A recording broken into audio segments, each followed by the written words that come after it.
Lolisja Lagjës Gjabi është pasëruar me një kënd të ri lojrash për fëmijët, rezultat i bashkëpunimit mes Bashkisë Shkodër dhe Shkollës së Mesme Profesionale Kolmargjini.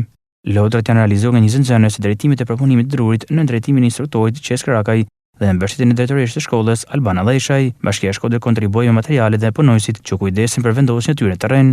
Sot kemi kënaqësinë të prezantojmë një projekt risi për fëmijët e qytetit të Shkodrës, një bashkëpunim mes Bashkisë Shkodër dhe Shkollës Pyjore Kolmargjini, i cili sjell disa kënde lojrash druri për fëmijët e qytetit në hapësirat e lulishteve, pranë pallateve dhe pranë hapësirave.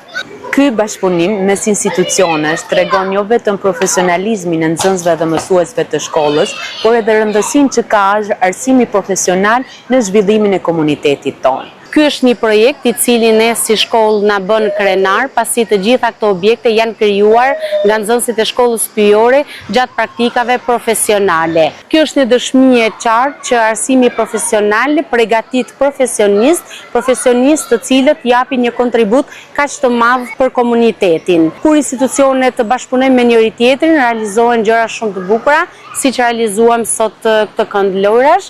Uroj që fëmijët ta gëzojnë dhe ta shijojnë sa më shumë. Ky investim u krijon fëmijëve një hapësirë të re të sigurt dhe argëtuese, ndërsa njëkohësisht promovon angazhimin e rinjve në jetën komunitare dhe kujdesin e përbashkët për hapësirat publike.